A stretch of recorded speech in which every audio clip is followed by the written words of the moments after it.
October 7th, a day that altered the course of history, marked by tragedy and unanswered questions. But what if the signs were there all along, ignored and overlooked? Welcome to In 5 Minutes Extended Edition. Today, we rewind the clock to unravel a story of vigilance and oversight at Israel's most scrutinized border. In a secluded surveillance base, right at the edge of one of the world's most volatile borders, the Tatzpitaniyot, Israel's vigilant sentinels. Young women, barely out of their teens, shouldering the weight of national security. Every day, for hours unending, they stare into the monitors. Their eyes, sharp and unyielding, scan ceaselessly.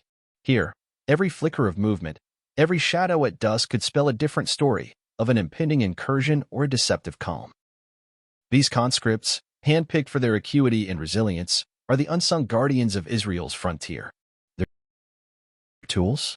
State-of-the-art surveillance cameras, sensors, and a relentless spirit. They watch over a fence that's more than just a boundary. It's the thin line between peace and peril.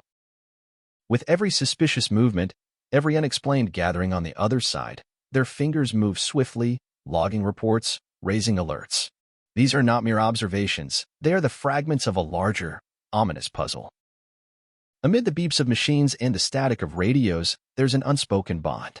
They are sisters in arms, bound by duty and a shared understanding of what's at stake. In this high-stakes game of vigilance, their youth is overshadowed by the gravity of their task. Day blends into night, shifts change, but the vigil never ceases. For these young women, the Gaza border is not just a geopolitical flashpoint. It's a realm where vigilance is the only currency that matters. As the sun sets, casting long shadows over the fence, the Tatzpitaniyot remain steadfast, their eyes the first line of defense in a conflict where the stakes are unimaginably high. Little do they know, the patterns they've been tracking, the anomalies they've diligently logged, are about to converge into a reality far grimmer than any of them could have foreseen. Stay with us as we delve deeper into the story, where ignored warnings and a looming threat set the stage for a day that would shake the very foundations of their resolve and the nation's security. As the calm of the Gaza border belies a brewing storm, the Tatzpitaniyot witness a series of chilling rehearsals. Unfolding before their vigilant eyes is a shadow play of impending violence. Under the cover of night, ghostly figures move with military precision. Practice raids play out like sinister dances, rehearsed, refined, menacing. Each movement is a dark harbinger, each drill a silent scream foretelling a plot written in secrecy. In the stark glare of the surveillance lights, mock hostage scenarios unfold. Here, silhouettes clash, captives are taken, and the line between simulation and reality blurs. These rehearsals, stark and unyielding, speak of plans both audacious and catastrophic. By day, the landscape changes, but the drama continues. Farmers at the fence, a common sight, yet now they move with an unfamiliar cadence. Their actions, seemingly mundane, hide a nefarious script.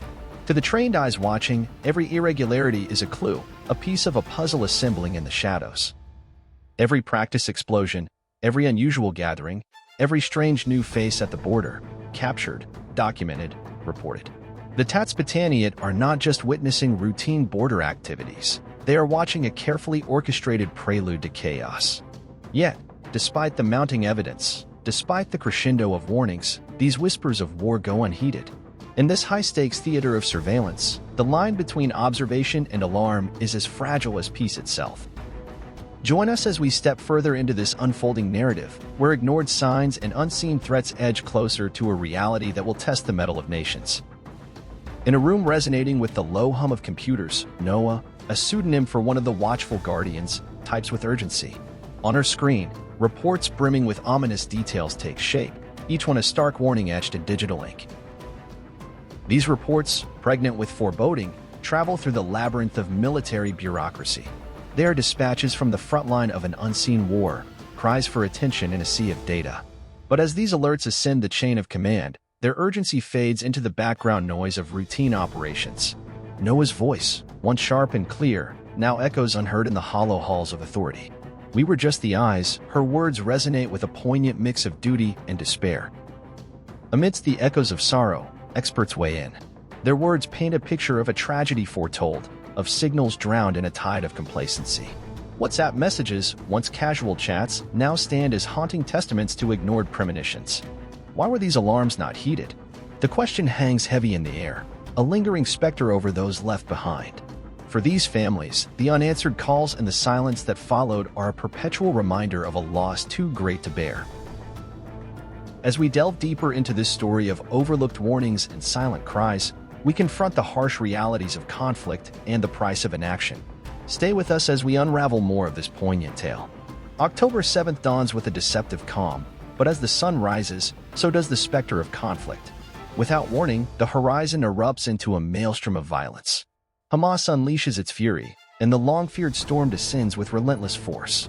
In the surveillance rooms, the Tatzpitaniyot, who for months had been the harbingers of this doom, are now rendered helpless spectators. Their screens, once windows to potential threats, now broadcast a nightmare turned reality. Each explosion, each burst of gunfire, a grim echo of their unheeded warnings. The attack unfolds with chilling precision. Gunshots ring out, rockets streak across the sky, and the border fence becomes a battleground. The air is thick with tension, fear, and disbelief as the meticulously observed rehearsals now play out in a deadly spectacle. Inside the surveillance bases, the young women of Tatzpitaniyot grapple with a torrent of emotions. Their eyes, once vigilant, now reflect a profound horror. The monitors, ablaze with scenes of chaos, are a cruel testament to their forsaken alerts. Frantic calls are made, desperate pleas sent through channels that seem to collapse under the weight of the catastrophe. The Tatzpitaniyot, trained to observe and report, find themselves powerless in the face of an onslaught they had predicted but could not prevent. As the dust settles and the echoes of battle fade, the scale of the devastation becomes heartbreakingly clear. A day that began like any other is now etched in history as a testament to the cost of ignored intelligence and the bravery of those who tried to sound the alarm. As the dust of conflict settles, a somber dawn breaks over a nation in mourning. The aftermath of October 7th reveals a landscape scarred by violence, a community shattered by loss. Amidst the ruins, the cost of the tragedy is written in the silence of grief. Across the nation, tributes pour in for the fallen soldiers, the brave Tatzpitaniyot whose vigil ended in sacrifice. Streets are lined with candles, photographs, and flowers, each a small but poignant testament to lives cut tragically short. Families, friends, and comrades gather, their faces etched with pain and disbelief. They share stories, not just of the soldiers' final moments, but of their dreams, their laughter, their unfulfilled potential. In these stories, the fallen are immortalized, not just as soldiers, but as daughters, sisters, and friends. Across the nation, flags fly at half-mast, and moments of silence echo in public squares and private homes alike. The grief is palpable, touching every corner of society, uniting a diverse nation in a shared sense of loss.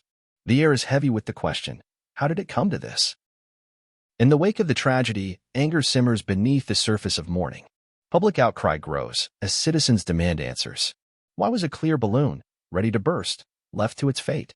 The streets become stages for demonstrations. Families are not only in sorrow but demand accountability and change. Photographs, personal belongings, letters left behind. Each item tells a story of a life interrupted, a future unfulfilled. The tributes to these fallen soldiers go beyond formal ceremonies. They become deeply personal expressions of a nation grappling with a profound loss. As the sun sets over the memorials, casting long shadows, the nation begins to contemplate the road ahead. The loss has been great, the pain deep, but the resolve to seek answers and prevent future tragedies stands firm. In honoring the fallen, a commitment is renewed to understand, to learn, and to safeguard the future. This is in 5 Minutes Extended Edition, bringing the untold story of the Tatzpitaniyot. Subscribe and follow us for more stories that need to be told. Share your thoughts in the comments below. Until next time, keep seeking the truth.